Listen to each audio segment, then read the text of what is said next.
Susan knows all about the different regions of the country. She would also like to find out a few things from Tina, particularly about John, Tina's old school friend. Hi, Tina. Of course we've got to get together. Why not in Switzerland's capital? Come and visit me in Bern. I've been living here since I started as a tour guide in Switzerland. I've grown to love the beautiful old part of town with its famous arcades.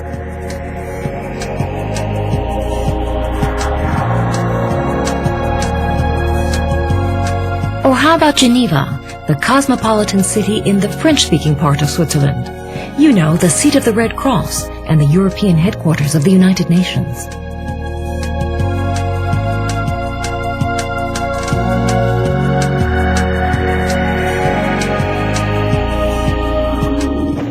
A boat trip on Lake Geneva would be great, and you'll love the view of the magnificent vineyards along the shore.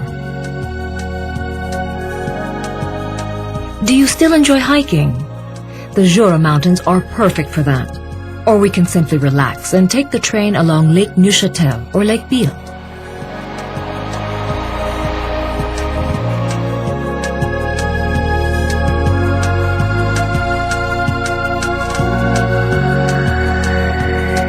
Of course, you're familiar with Zurich since John met you there. So you know it's Switzerland's biggest city and has a lot to offer. Shopping, trendy bars, concerts, exhibitions, everything you could expect from a swinging city.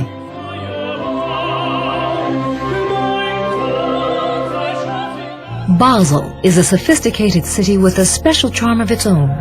The port on the Rhine, the impressive bridges, the imposing buildings. And something really special, the Jean Tinguely Museum with its mechanical exhibits.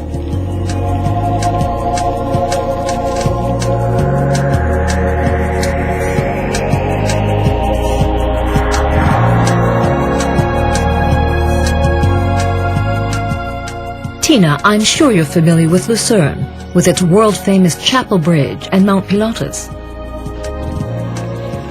Walking on the town walls will make you feel like a countess in her castle.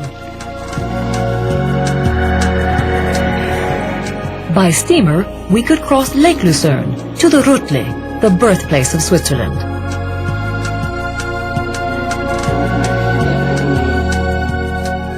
While we're here, let's enjoy the view down onto the Swiss Plateau region. For example, from Mount Pilatus, from Mount Rigi, or from Mount Titlis. The choice is yours, Tina. Here's another idea. We could take the Rhaetian Railway into the high mountains. In the Grisons, you can enjoy nature at its best, in summer as well as in winter. Deep gorges, gigantic viaducts, glaciers, and an unspoiled alpine landscape. All the famous people relax in St. Moritz and Davos. Obviously, we've got to go there too, Tina.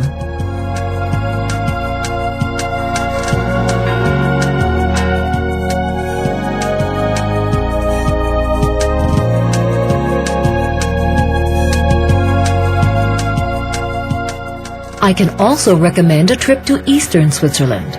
The Rhine waterfalls at Schaffhausen, St. Gallen with its lovely old town and the famous monastery.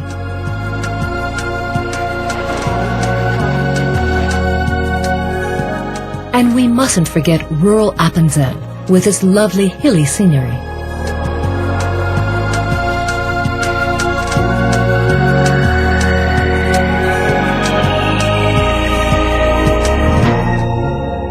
Valais is beautiful too. Vineyards in the valley as far as the eye can see, backed by mountain peaks and glaciers you can reach out and touch. It's just splendid. Traffic-free Zermatt with the Matterhorn, or Saas-Fee with its gigantic glacier, are easily reached by public transport.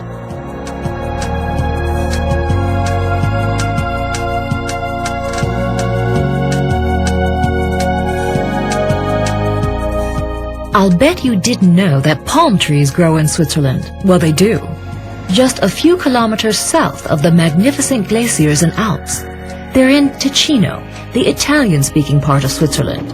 Here, you can experience a different and fascinating aspect of the country, either in Lugano or Lucano, in one of the many grottos on the shores of the lovely lakes.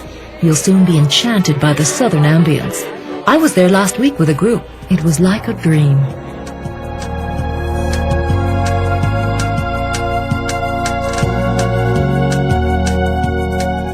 Now, if we want to go to the Bernese Oberland, a trip across Lake Thun on board the Dragon boat would be an exciting way to do it.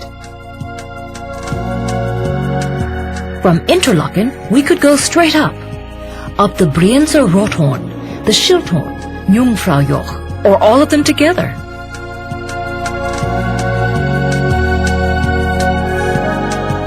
So, where are we going to meet, Tina?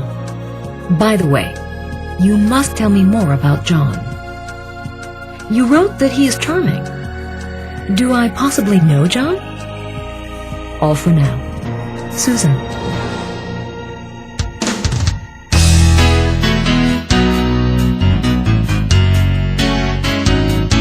Would a scenic route like the Glacier Express be the right thing as an excursion for Andy and his family?